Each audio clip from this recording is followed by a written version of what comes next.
So good morning, everyone. I am so pleased to see you all here for what is session 4 of our Recovery Friendly Workplace Resource Week. Today, we're going to be hearing from Liberty Health Detox. We're going to be hearing from Hope on Haven Hill, Live Free Recovery New Hampshire, and we do anticipate Headrest will be with us as well. Again, just a reminder to remain muted unless you're speaking. We certainly welcome your questions during the presentation. If you could put them in chat, that'll be super helpful for us. There are recovery-friendly staff members that will be checking the chat throughout. And at the end, we will stop the recording briefly so that you can ask questions and know that you wouldn't be on recording for that portion. So that'll be towards the end. And then, of course, you can verbally ask questions at the end as well. Just to introduce myself, I'm Karen Morton-Clark, and I am a CRSW and a recovery advisor for the Governor's Recovery Friendly Workplace Initiative. We are also administered by our great partners at Granite United Way. And I just want to mention that because we have a lot of collaborative activities going on, not only with our state partners, but nationally as well. So with that, again, I welcome everyone, and I'm going to turn it over to Stephanie Connie, who is the Business Development Director for Liberty Health Detox, and she'll be talking about their services. So go ahead, Stephanie, and take it away. Thank you. Hi, everyone. I'm really excited that you guys are even hosting this event. I think it's wonderful for everybody to learn about all the resources that are in New Hampshire, because there really are so many wonderful programs. We are actually located in Derry, New Hampshire. We're a 24-bed detox residential treatment center, and we also have an IOP program that we do. So we are a medically monitored detox. So that means we have 24/7 nursing and clinicians that are on staff, in addition to our behavioral health techs. I'll give you just like the rundown, and then I'll kind of go in a little more in depth. So in addition to detox, that's usually 5 to 7 days. Our detox patients, what kind of, I think, sets us apart a little bit from other places, they meet with our nurse practitioner daily. We do daily check-ins to make sure that they are detoxing properly. If they need any additional support, they meet with a therapist every single day in detox throughout their 5 to 7, it's typically 5 to 7 days. While they're in our detox, they typically meet with their case managers to kind of create an aftercare plan, which is very important. We like, if they do, even if it's obviously we promote our residential because it's a really wonderful program, but we like to give them some type of plan for an after plan for detox. So our residential is 28 days. And in residential, that's a 28-day inpatient. They do 3 to 4 times a week. They meet with a counselor to go over how they're feeling, any additional support that they may need. Every day, they are required to go to groups. They do one-on-one, like mandatory therapy sessions. And then we have our IOP, which is a step down from that. So our IOP is 3 days a week. It is Monday, Tuesday, I think Wednesday, from 6 to 9, and that is in person or virtual. So I kind of wanted to give you guys a quick rundown of what we offer. But we also do, like, our staff that we have at Liberty is really dedicated to giving our clients like the highest level of care that's possible. So when they're in detox, we really do work with them one-on-one. I don't know if you guys have like specific questions on like what do we detox from, things like that, you can put that in the chat, or like you guys can ask me questions as I'm speaking. I tend to do a little more of an informal presentation because I feel like it needs to be tailored to the group that I'm speaking to, because every group has so many different questions. So if there's people that have more questions on detox or residential or IOP, please feel free to ask me. I just kind of want to give you the quick rundown. I don't know if everybody's very familiar with what each of those is, so feel free to ask me any questions.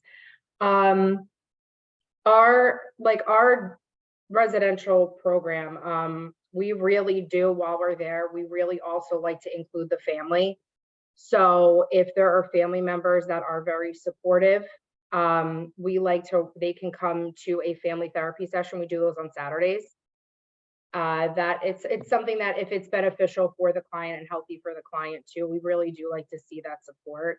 Our support with our clients really doesn't stop at detox and residential. We have a really strong alumni community.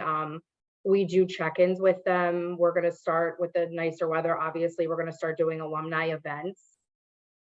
While our clients are in detox and residential, we do have alumni come and speak every single night. So we really try and show people that there is something after detox and residential. Like, there are other people that have been exactly where they are, that know how they feel, that have continued on to lead very healthy, sober lives. There's many wonderful detoxes in New Hampshire. I personally chose to work at Liberty because I'm not in recovery. My fiance is, but he went through the programming at Liberty. So I know firsthand how genuinely caring and wonderful and supportive our entire staff is. I mean, I'm personally thankful because it changed our family's life. And when an opportunity to work there became available, I knew that that was really the place for me because it changed our family's life. And the support goes way beyond that. They'll help individuals find sober living after PHP. I mean, it really is tailored to each individual. So there's not one set. I do get asked often, what is your whole continuum of care? What are your aftercare plans? Everything is tailored to the individual. It's not a one size fits all approach because, I mean, I don't know how many of the people on this are work in recovery or have a loved one that has been in recovery. Every person is so different. So you can't really have a one size fits all approach to it. In terms of our admissions process, I usually am the point of contact. I mean, people can call our admissions team, but typically when I speak, I give everyone my cell phone number. I think, Karen, that you have our contact information, correct? So, I mean, my phone is on at 24/7. I am always available for, even if you have questions, even if it's just a question for a family member, I'm always available. And even if it wouldn't be our facility, I have a lot of connections at other facilities, and I'm always more than happy to find the place that is the right fit for the person seeking treatment. And in terms of, so we are a private facility, so we are in network with a few insurances. We're in network with Tufts, we're in network with TRICARE, Harvard Pilgrim beginning July 1st.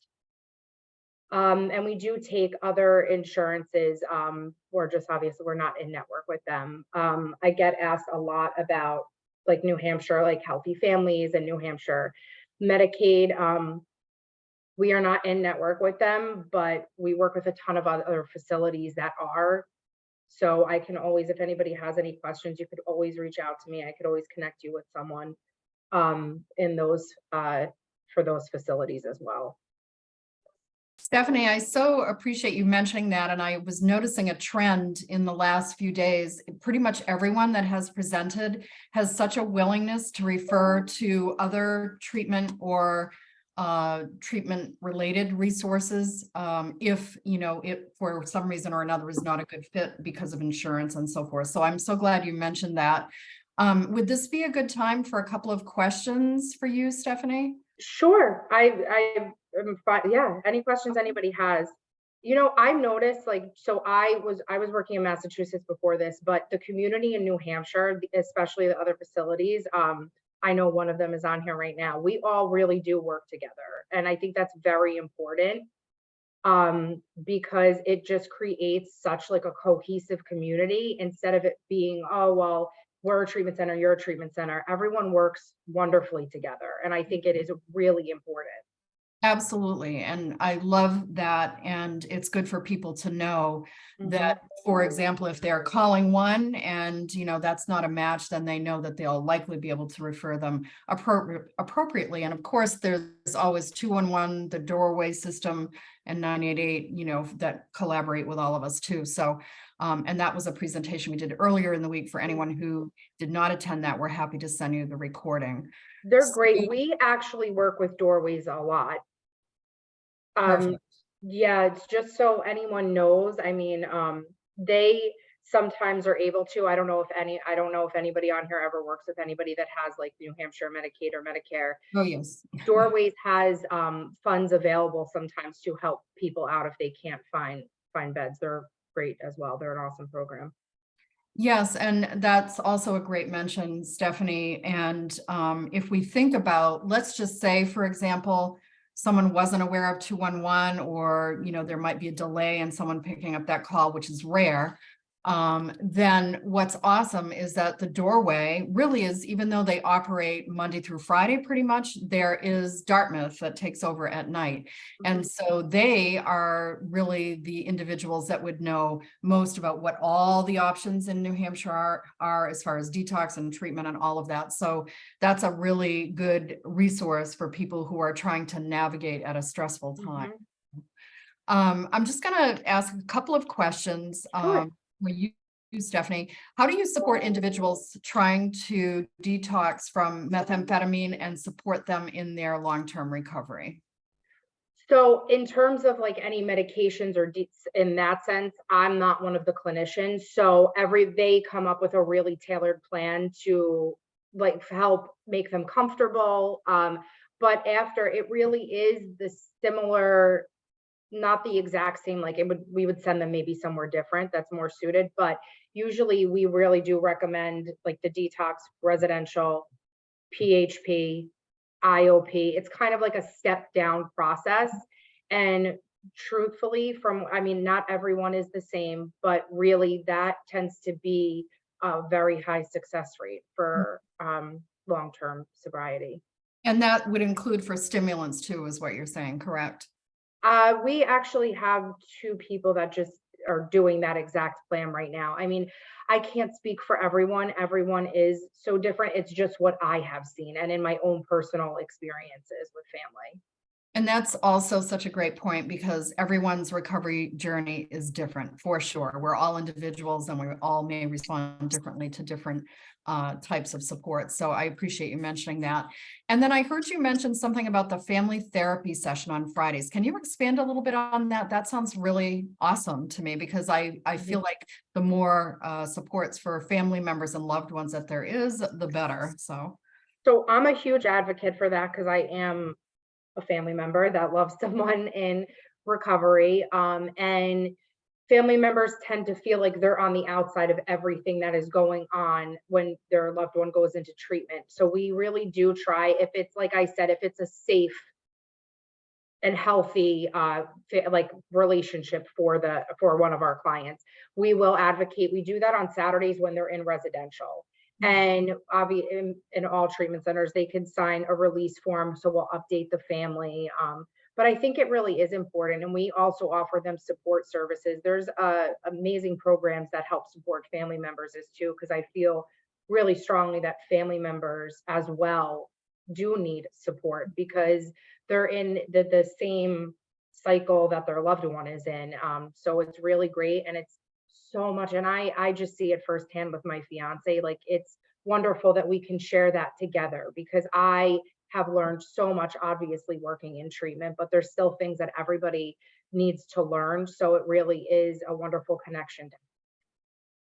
again, great point, Stephanie. I thank you so much for sharing that, because we never want to forget, even as we work with employers in the workplace, that each employee has a family member, a loved one, a friend, somebody that they know that they might want to know better how to support. So that's one of the reasons why Recovery Friendly Workplace does what we do. So I appreciate you mentioning that. Before we move on to Hope on Haven Hill, does anyone else have a question for Stephanie around Liberty Health?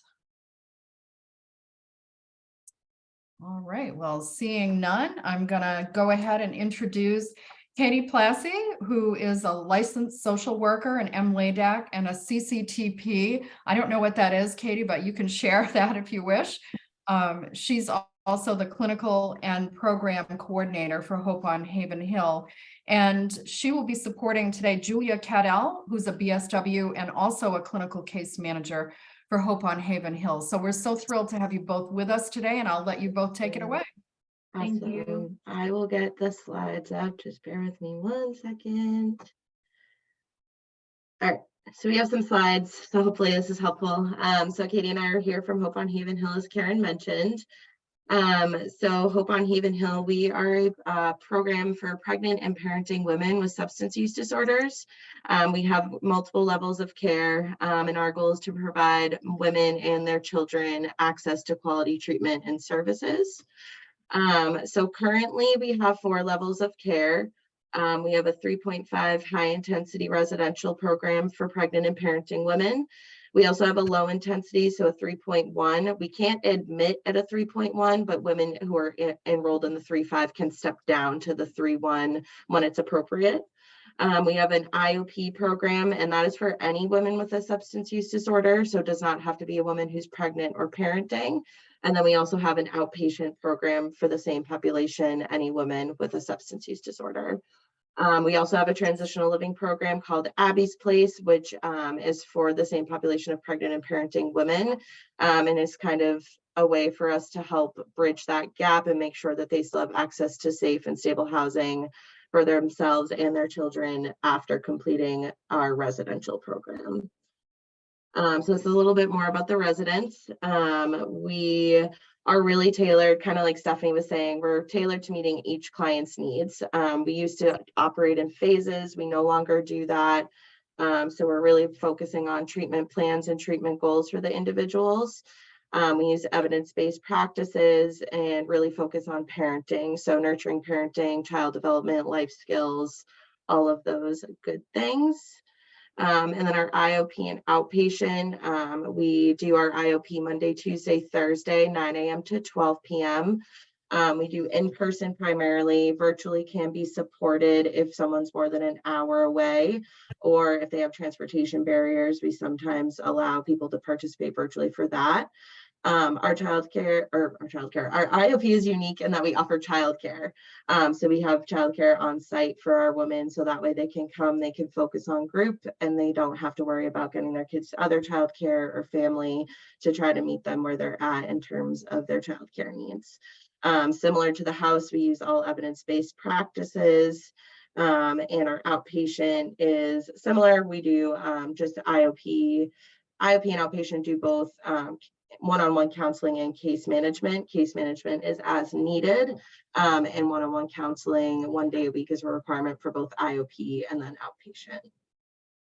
Outpatient, just to clarify, once somebody has continued on our outpatient, we do reduce the frequency based on the client's needs and individualized goals if it's clinically appropriate as well. So for example, I have a client that I see once a month for maintenance and stability purposes who has continued through some of our programs and is at that point where she wants a connection but doesn't need the intensity of services. And then this is a little bit about Abby's Place. So again, it's a sober living recovery house, which offers women and their children who have completed residential treatment the opportunity to transition back into the community. That is an 8-bed facility, and it can support the same population of the residents. So the residence is also 8 beds, women and children, kiddos ages 5 and younger or pregnant, and Abby's Place is the same, 8 beds, women and children ages 5 or under, women who are pregnant. One of the unique components of all of our programs is that we are open to all variants of medication-assisted treatment. And so we do have a lot of women who come to us who establish on different forms of MAT or have previously been established and are able to maintain that throughout their care. Thank you. You're welcome. Something really new and exciting that's coming up for us on the 22nd of this month, actually, we're opening our brand new Center for Hope and Wellness, where all of our outpatient IOP programming will relocate. In the future, we'll be expanding services, but some of the exciting things right now, a new child care center will be in that building with early Head Start services for all clients. There will be a gym for staff and clients, laundry, Kate's Closet, which is a thrift shop where clients will be able to shop. We kind of have a contingency management plan for that right now in the works. There'll be a demonstration kitchen, hopefully a PHP down the road. So a lot of exciting stuff coming with that. So historically, all of our admissions and all of our services were at our outpatient office in Somersworth, and that will now be at our new center in like 2 weeks, which is really exciting. So we're a little giddy about that, so don't mind us. And this is also something that is opening same time Camilla's Place. We purchased a duplex and renovated it and got approved for Section 8 housing vouchers. So the goal of this is to help women who are ready to transition out of Abby's Place, transition into their own independent living. There's 2 units at Camilla's Place, a 3-bedroom and a 2-bedroom, and we'll do it in 6-month increments for leases. That's really the only information I have on Camilla's Place at this point because it's still kind of in the works, but that is another new and exciting thing. This is our eligibility. So we have a hierarchy of need for our eligibility.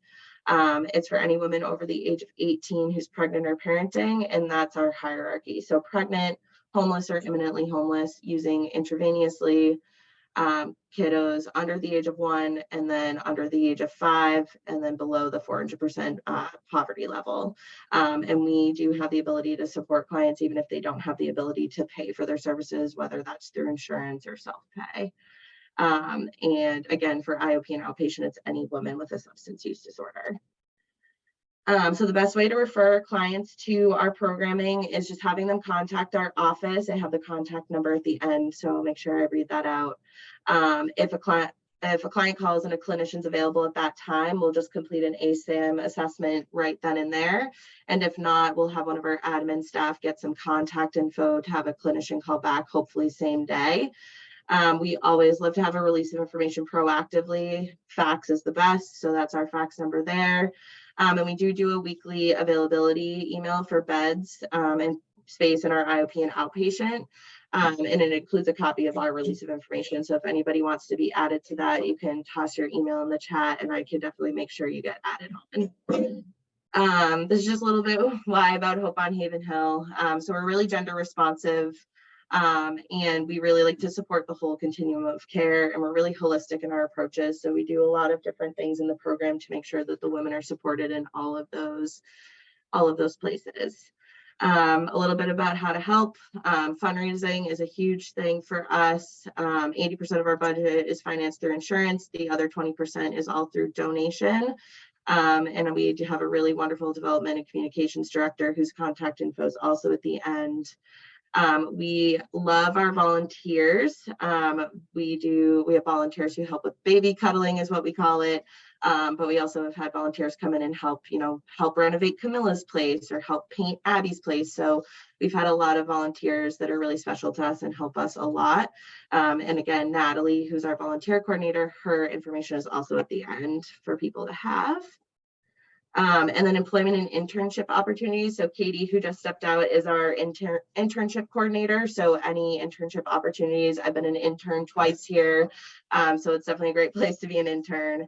And then employment opportunities are pretty much always available in some capacity. These are just some client testaments. We've had some really amazing clients come through our program. The one pictured on the right here is Jessica, whose quote there is on the bottom. And then these are just some common questions.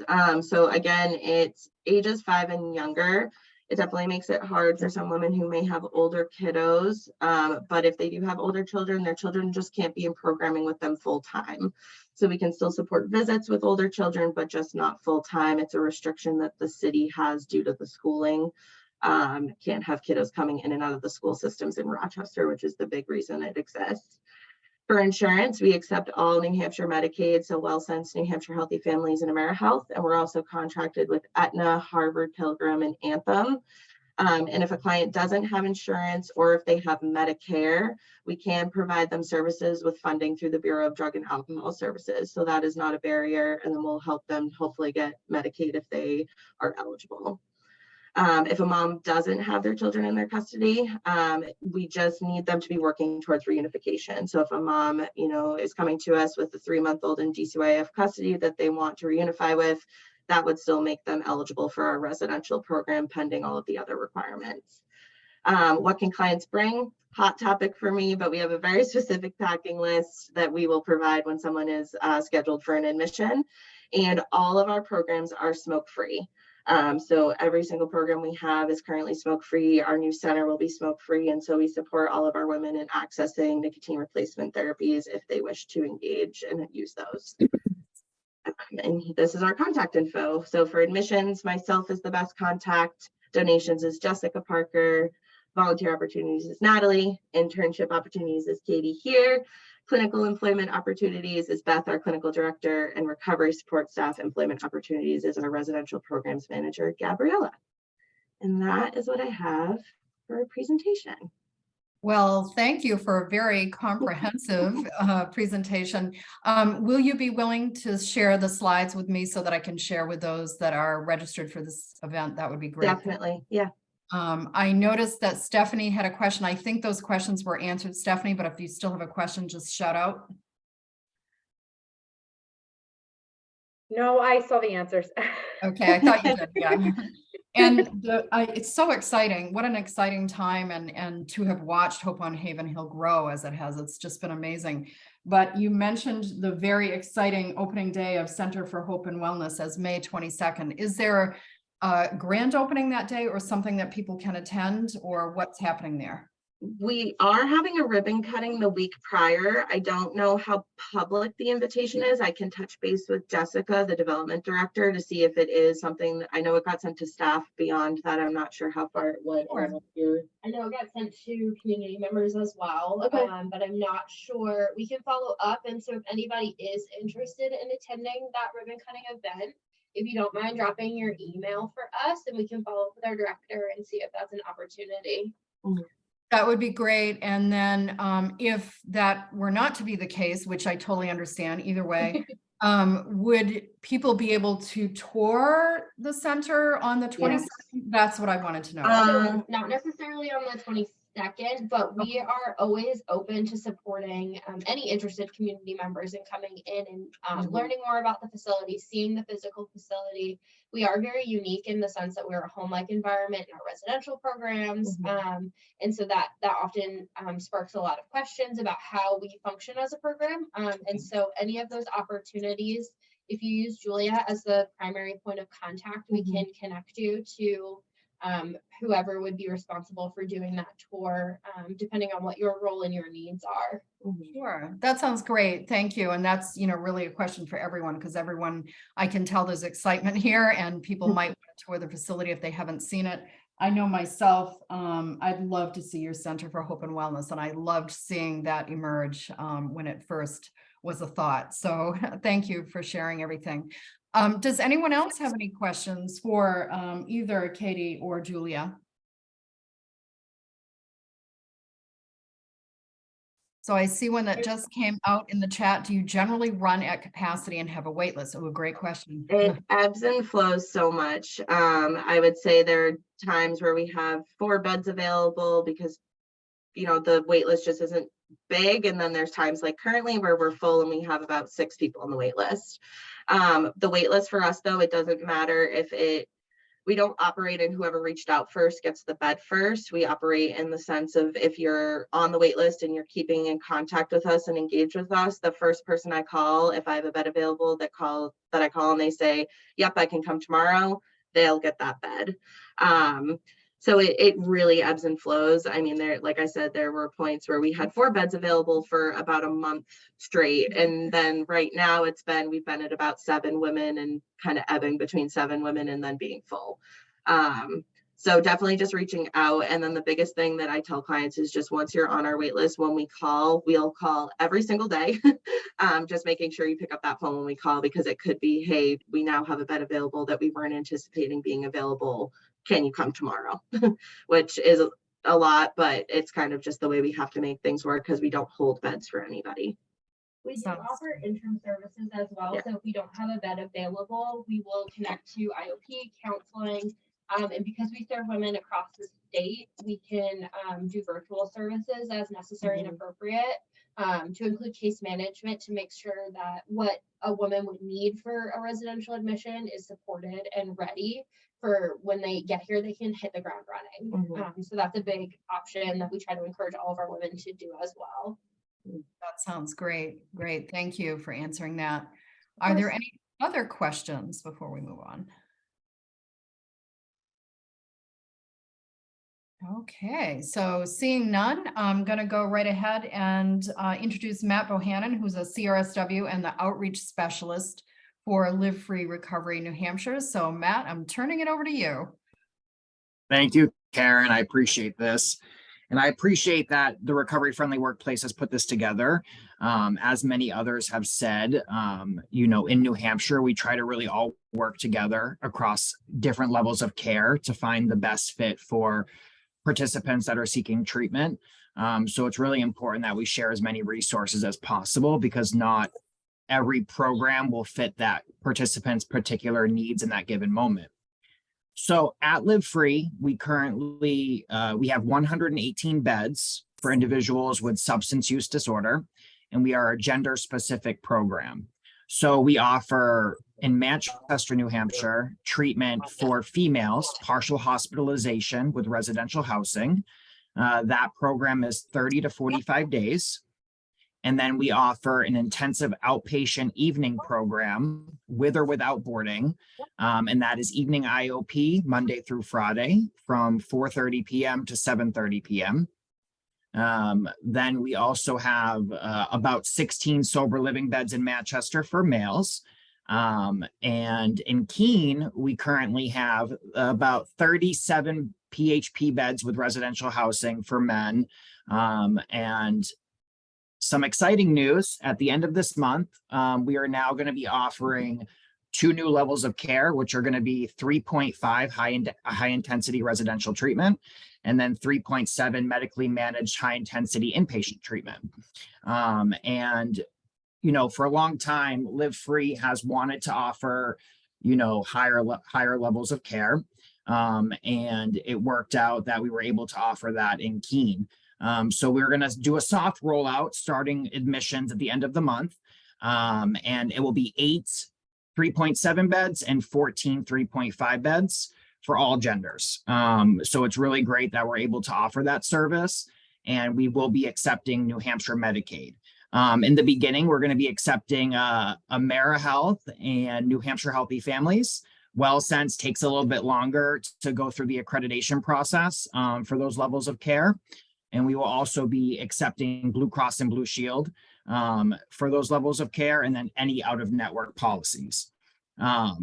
You know, across all of our continuum of care, we're able to accept any form of New Hampshire Medicaid, Blue Cross and Blue Shield, Aetna, Cigna, and Tufts. But the accreditation process just takes a little bit longer when you're adding in new levels of care. We're going through JCO accreditation right now. So there's just, you know, a lot of stuff moving along the process of that, but it's really cool. I've worked in many different aspects of the substance use treatment profession over the last 4 years. And it's really cool to be part of Live Free's growth and be able to help as many people as possible, because that is our goal. We're a client-centered treatment center. We've always put the client first and use evidence-based treatment practices such as CBT, DBT, seeking safety. And we do some 12-step work. It's not too much based on a 12-step treatment facility, but we do incorporate bringing them to outside meetings, you know, when that's available, whether that be AA or NA. We allow clients in PHP to meet with their sponsors if they choose to do so, and really have the full continuum of care. We are going to be moving to, in Keene, a prepared food model. So I want to make sure we share about that because that is new. We have a commercial kitchen, and we're going to be preparing food for all levels of care in Keene, except for sober living. Of course, they're required to provide their own food when they're in sober living. But we will be offering prepared food and really trying to make the client feel as comfortable as possible while they're going through different treatment episodes.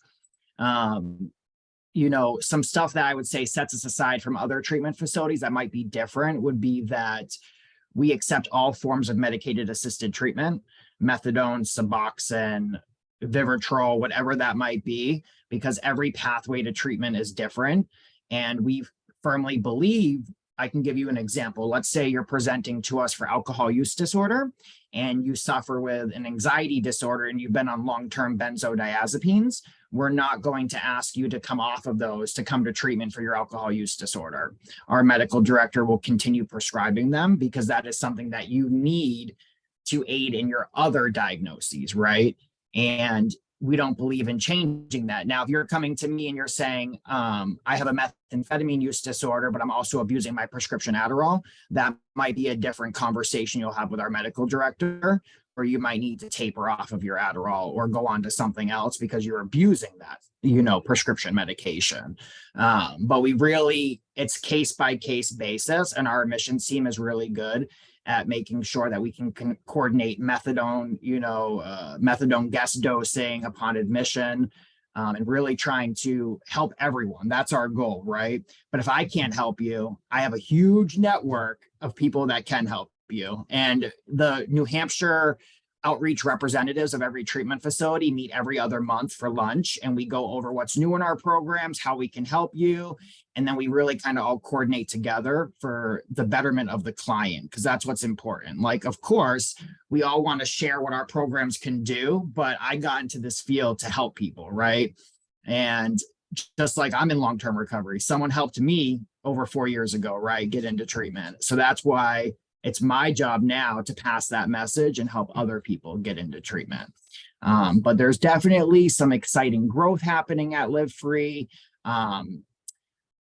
Hiring, that's another thing I can share. We're hiring for behavioral health technicians and group facilitators, and possibly clinicians.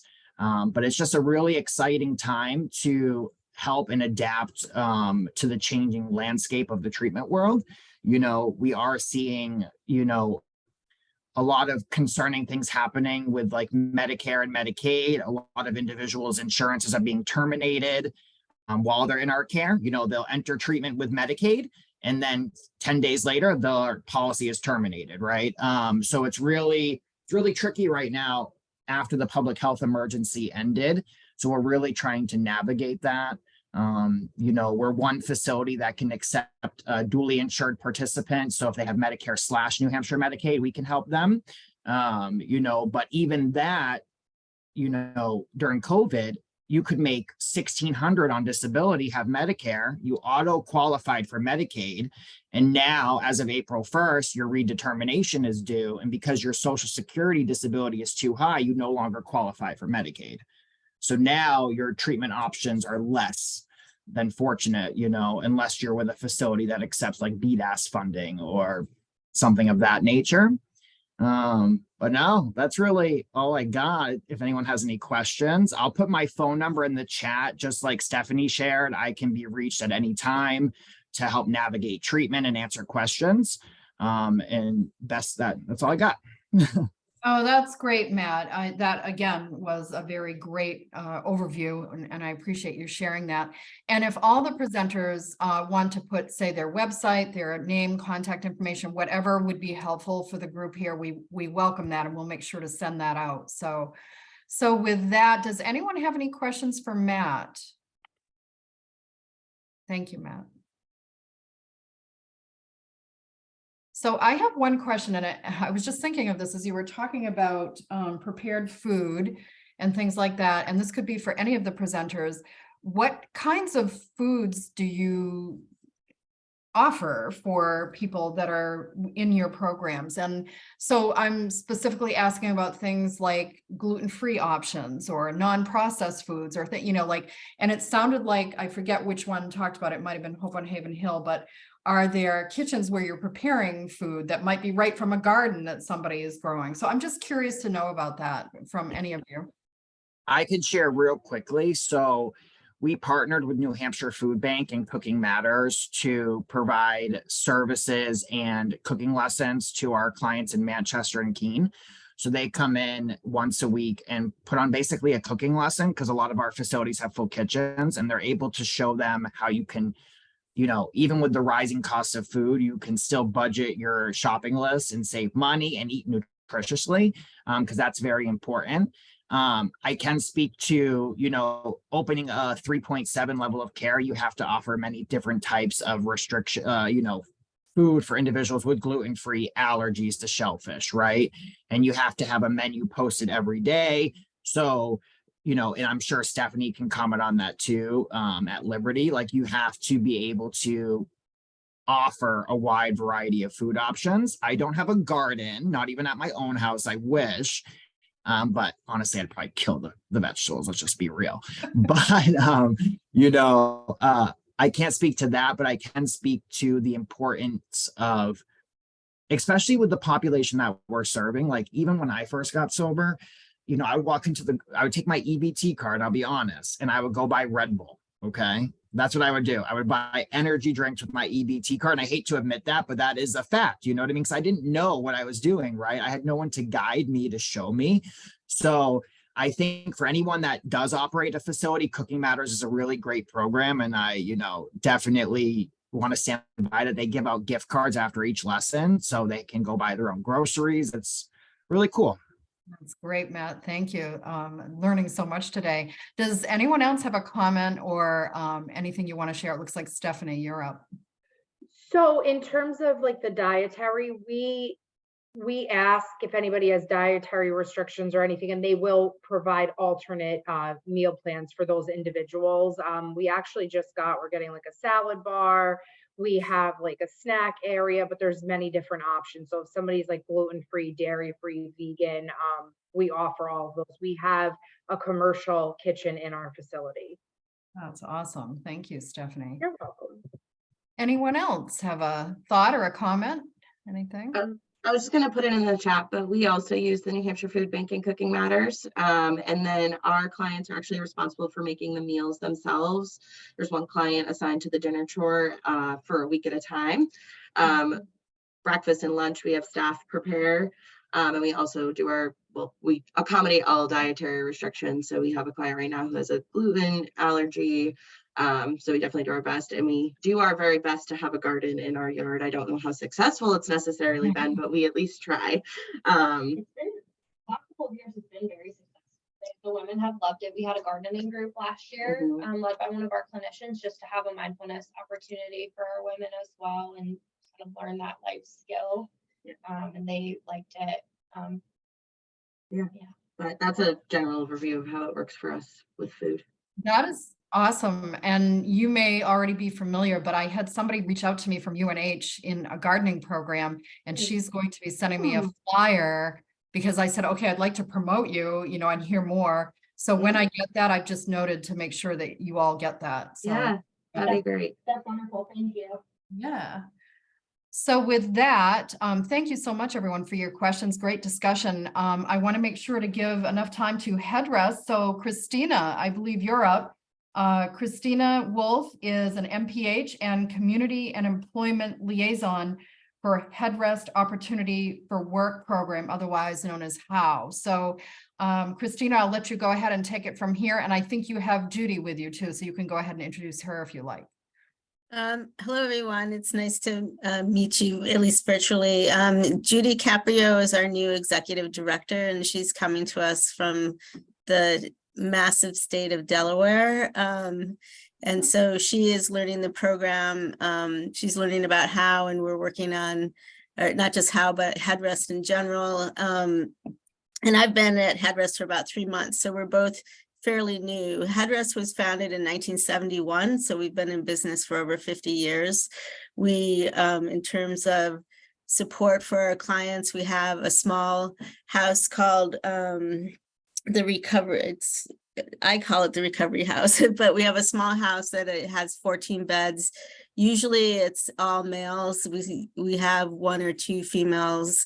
As people cycle through. It's a 3.1 facility, so it's a step down from the 28-day program. And a lot of the agencies that people have mentioned, we have relationships with. We've been running a help, I call it the helpline, but a crisis line since we opened, and we've been promoting the use of 988 to everybody that we talk to so people know who to call when people are in crisis.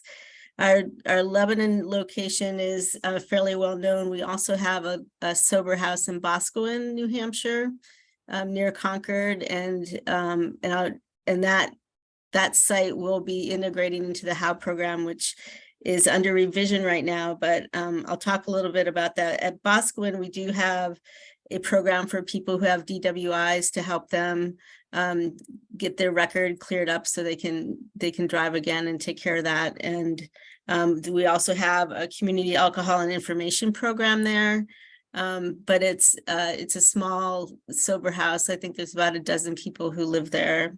And then for the HOW program, in addition to that outpatient counseling that we have for low intensity, when our clients come to the residents at Church Street, I meet with them fairly early to talk to them about what their goals are and to just kind of assess, not in a formal way, where they're at in terms of looking for employment, if they want to get additional training for something or go back to school. And usually it's a small step weekly program. I'm there on Tuesdays and Thursdays to meet with clients, or I meet with them one-on-one. If they're working, our clients tend to want to enter the workforce fairly quickly, and they work at local facilities like Hypertherm is a big employer, recovery friendly employer in the area. But a lot of people just will go to a corner market or something to just get back into working, to get used to having that kind of a schedule. They have a lot of meetings we have, I think currently we have 3 case managers who work at at Church Street to support our clients through their recovery process. And in all honesty, what we're trying to do is modernize the HOW program a bit to, I think we're gonna rebrand it as a restart. So HOW stands for Headrest Opportunities for Work program, but some people may not be ready for work. They may want to go to school. They may need to do volunteer work for a while to get used to being back into living in daily society, to get a routine down. And so we're in the process of going through that, but many of our clients are working, and they have a pretty strict schedule, and we're able to integrate their work schedules into all of their treatment plans or any counseling sessions and such that they're going to. Judy may have some things to add that I'm just looking at my notes really quickly. And we're building or rebuilding collaborations with a lot of local employers. And we are trying to expand our outreach in terms of availability for working at other locations aside from the traditional ones, as we have new businesses opening in the area. Our biggest hurdle, like everybody, is finding housing for people in the area when they get done with our program, because many want to stay in the area because they really enjoy being in a more rural, woodsy location. And transportation is also a challenge for many of our clients. Is we have a free bus that goes around the Lebanon and Hanover area, but its outreach isn't very far. So that adds some limitations to their ability to find meaningful work in a way that fits in with their recovery schedule. I think that's about it. We have IOP, so we have an outpatient. My office is in near Alice Peck Day Hospital, and it's the outpatient services are there. And then the residential house it's within walking distance. It's like a 15-minute walk, and that's more in, I dare say, downtown Lebanon, which is basically a green and a bunch of buildings around it. So it's a quaint area, and it's a little mellower than someplace like Manchester, and our clients tend to appreciate that. And we have, in the 3 months I've been here, we've had a couple clients that have left and come back. Many of them want to return to the setting that we have in the recovery house because it's a pretty chill place. They make their they place the orders for the food from the New Hampshire Food Bank, and then they take turns in terms of making meals and running the house more like a community setting. So everybody has to pitch in terms of keeping things going. Judy, do you have any additional things that I may have missed? Hi. Well, first of all, I wanted to say thank you very much for inviting Headrest, and certainly as the new executive director of Headrest, it's always a pleasure to meet and hear all the services that are available in this state. Yes, I have come from Delaware. I was there for the last 7.5 years, but I'm really a Rhode Islander. So I have that New England blood, so I can fully relate to some of the things that are going on in New Hampshire. I think Christina really kind of did a pretty nice job. One of the things I wanted to say is that one of the things that's strikingly different with Headrest is not only do we offer the full continuum of care, but this program, as far as employment is concerned, is really kind of like a special niche, because we talk about recovery. We know that we can provide all the evidence-based practices, but then what happens? How do we prepare them to really reintegrate into the community, whether they're coming from incarceration or whether they're coming from very structured programming? So our HOW program really allows for a lot of self-exploration as to how to really prepare for work. And it's not sufficient just to have filling out an application or a resume or some of those traditional kinds of things. It's really more clinical in nature, because some people really don't have their life balance. They didn't know that. They haven't learned that, or they haven't had a lot of self-structure.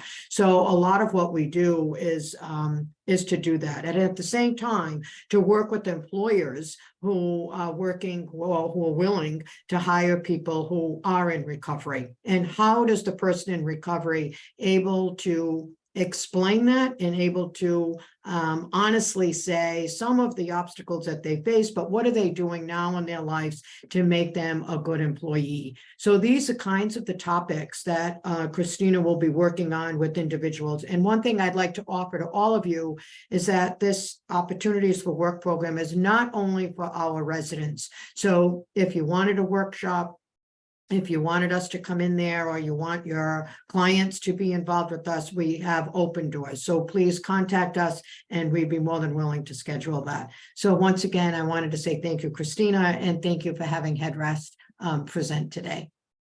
Thank you so much, Judy, and congratulations on you becoming the executive director. I'm excited to see how things evolve, and you're doing such great work up there. We appreciate you sharing. I might ask Christina or Judy to put contact information for Headrest in the chat. I also like that you reference that you really do highlight 988 and that connection there. So that's really good. Before we go off recording, I want to make sure that everyone that has a question is able to ask that in the next 30 seconds or so. And then we're going to end the recording and allow for any other questions.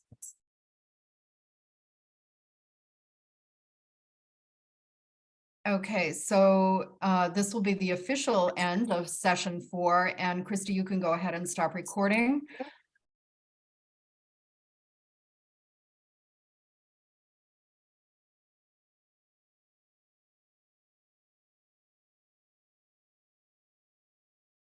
And I didn't see an alert that we are off recording.